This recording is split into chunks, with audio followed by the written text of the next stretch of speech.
Hey class, in this video I'm going to go over a few different techniques for getting audio files into Audacity from a few different sources. The first thing I'm going to go over is recording on your phone and getting that into Audacity. You can see on the class page there is some notes on this. I think these are pretty much the same. They might be a little out of date, but they should mostly be the same. There's also some notes for using Android. There's also like tons of YouTube videos that will explain to you how to do this. But if you need help with this, just let me know. I have an iPhone, so I'm just going to go over it with my iPhone for a second. The trickiest part is really just getting the file from your phone to your computer. So I'm going to go over a couple different ways of doing that. Let me get my Finder ready. I'm just going to move this over here. So in the Finder, I've got my project folder open. And what I want to do is I want to get these audio files in here first so I don't lose the originals. And then I'm going to put them into my Audacity project so I can edit them. So I'm going to start with my phone. I have my phone mirrored here. So I'm going to go over and open up my voice memos app. And so I'm just going to record my voice here, but you could use this to record, anything out in the world, any kind of place or thing that you want to do. I'm just going to record some test audio. So I've got my phone here. Your iPhone actually has really good compression. And so the audio is going to sound different than, in other contexts, but it is actually a very good recorder. I'm just going to record a little bit of audio and test 1, 2, 3. I guess I'll record my podcast intro again. Welcome to the Owen Roberts podcast. Today we are recording audio on our phone. So I'll just stop there. And so I have this recording here. It's not that useful in the phone, although you could really edit a podcast on your phone these days if you wanted to. But what I want to look at is how do I get this onto my computer? So I'm going to talk about two different ways to do that. A simple way, if you are going from iPhone to Mac, is just using Airdrop. This is really easy. I just click on the drop down here, and it brings up the context menu for the iPhone. I'm going to click Share, and you can see a bunch of stuff here. There's my computer, which is called Doodle, and I'm going to click on that, and it's going to try to send it to my computer. And you can see that I got a file from my computer, from my phone on my computer. So let's put the phone down for a second and go over here. And I already have it configured. It knows who I am, so I'm already allowed to do that, but you may need to configure your AirDrop. So it should have put it in my downloads folder here. So you can see there's that recording. And this is an M4A file, so that's another thing I'll talk about in just a second.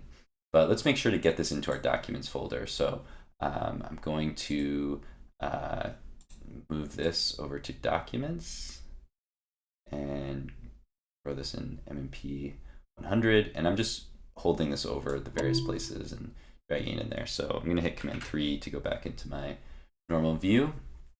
And I'm just going to rename this file. So I'm going to hit Enter on the Mac to do that and just call this iPhone recording. And so that's one way to get it. If you have AirDrop set up, you can do that very easily. There's an AirDrop menu here, and so you can see people that you can share with. I have it set up to contacts only, but I'm a contact with myself, so that's fine. But if you don't have that set up, you can just do everyone, and then it'll show everybody who's around. So AirDrop is a pretty easy way to do that. If you're going from Android or any other device to your phone, there is a website that you can use that will make this really, really easy. So there's lots of different ways to do this over a USB connection, but I found that the sort of like most seamless thing to use is this website called file.io.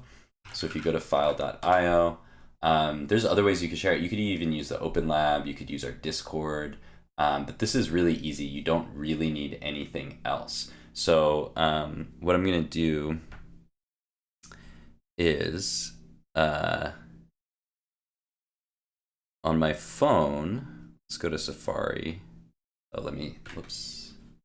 Okay, so on my phone, I'm gonna go to Safari and oops. Let's go to file.io.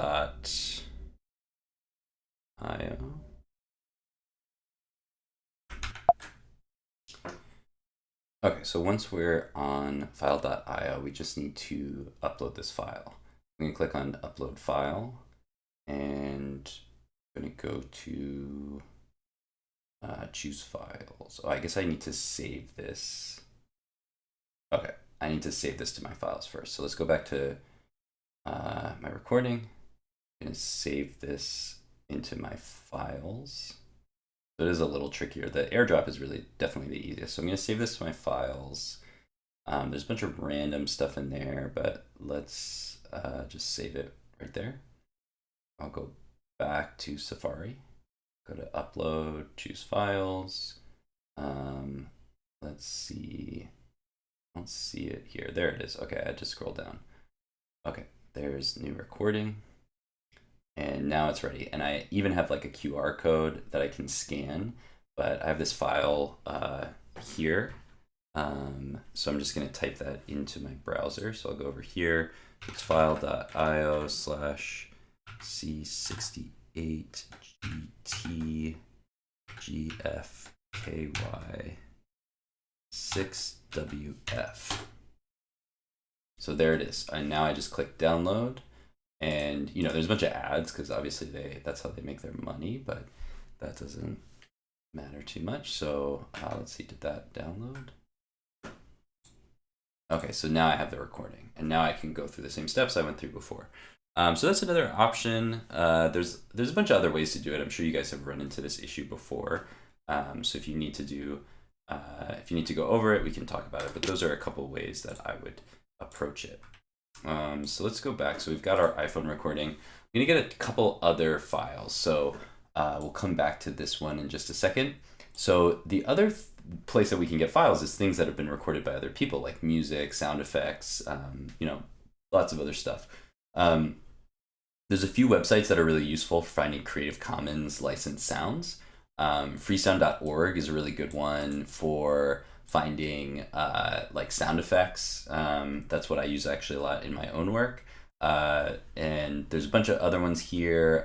Free Music Archive is what I tend to use for music. But there's a bunch of other links here. If you Google Creative Commons Sound, you'll find a bunch of other stuff as well. So let's go over to Free Music Archive. Let's go to Freesound first. So with these sites, you do have to have a login, but it's free. So, once you create a login, if you're not logged in, you'll kind of see like a sign in thing here. You can just use your email and sign up for it from there. So actually, now that I'm not doing the iPhone anymore, let's switch views over here. So let's look for a sound. So I'm just going to use a sound to kind of indicate that it's the beginning of the podcast. So let's get like a bell ring. And the nice thing about this website, they actually updated the design recently. So it looks a little bit more modern than it used to. I kind of like the old look. It was a little more kind of charming, but this is kind of a little updated, but it still works really well. So let's listen to a couple songs. So you can preview songs just by playing here. It's pretty good. Let's listen to this one. Good. So we've got a bunch of different rings. Okay, I'm just gonna go with this first one, just for simplicity. But what you can see over here is you can actually sort by license. And so you can see with this particular sound, it says there's a 0 here. So that means it's a Creative Commons 0 license. So this would still show up if I sorted by license. You can still see there. You can also look for different tags. So if I wanted like a really specific one, I could say, I don't want just a generic bell, I want a bike bell. So let's do bike bell, and then we'll hear a bike bell.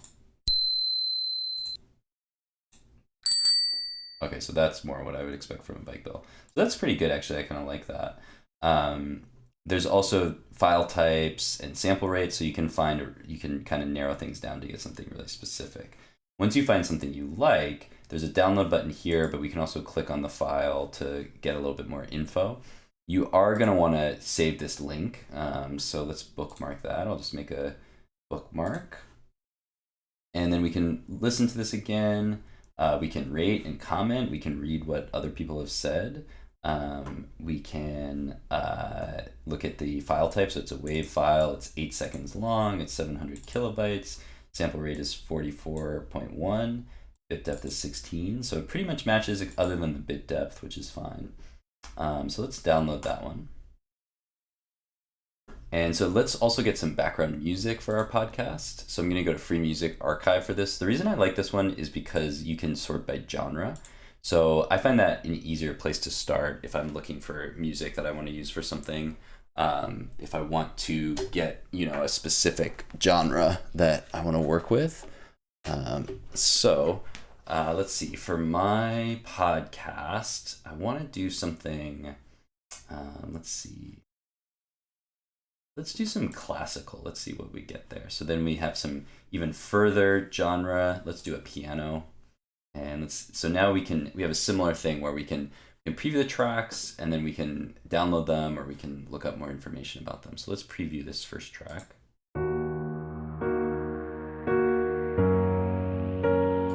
It's pretty good. Let's see what this sounds like. Also good. So you could see how different my podcast would sound if I chose different songs. I don't like this one. So if you like one, you can click the download link and it's actually going to tell you some stuff about the licensing. So actually this says it's not compatible with YouTube. So that means that if I try to publish this on YouTube, I'm going to get a content warning. I probably won't be able to publish, which I actually think is going to prevent me from using the song in this video. I might have to edit this part out, hopefully. Let's check this one. Not for video YouTube. So a lot of these are a little bit more restrictive. I wonder if I can sort by... No, I can't do different licenses. So let's listen. Let's see if this... I'm not used to seeing so many. Maybe it's just this genre. There's also a lot of the same artist. So let's see if we can find a different artist.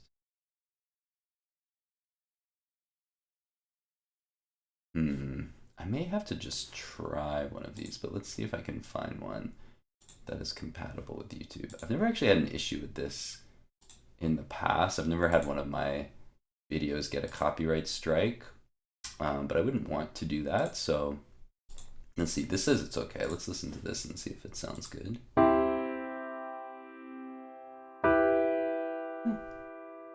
Not bad. Okay, so let's go with this one. And so if I go to the track, I can see some more information. I can see there's comments. There's an attribution license, so I have to give credit to the artist. I can see how many times it's been downloaded, how long it is. It's 4.5 or almost 5 minutes long. So let's bookmark this and let's download it. We'll just use this. I'm going to click download and I'm going to say I understand and agree. And so now that's going to be in my downloads folder. So I'm going to tab or command tab back over to the Finder and go to my downloads folder. And I have these two files that I want to put in there. So let's actually just open a new window and I'm just going to grab these guys and drag them over. They both have kind of long file names, so I want to fix that before I really start working with them. And I've bookmarked both of those URLs, so I'll be able to go back and get the info later when I want to publish all the info about my project. So I'm going to call this music, just make it really simple, and then bell. Okay, I'm just going to rename those files so it's easy to find. So now let's go put these into Audacity and mix them with our previous recording. So I've got my old recording here. I'm going to move this up to make a little more room.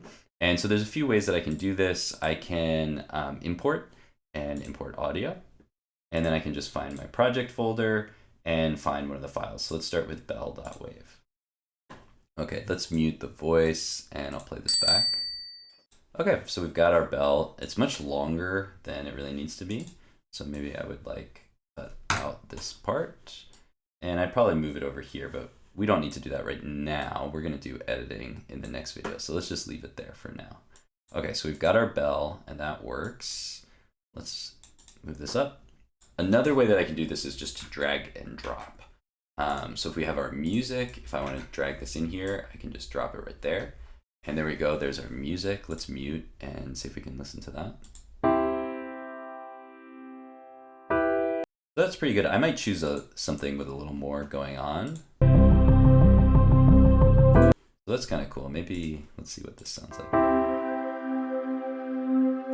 So yeah, I'm gonna edit this in the next video, but we've got our music set up, so that's good. Now let's try our iPhone recording and see if that works. I have a feeling it might not, so let's take a look and see what happens. I'm gonna try to drag that on there. Oh, it actually did, so that's good. So sometimes you'll get files like M4A, which I think the old Audacity, it used to not be able to play that. Let's make sure this plays.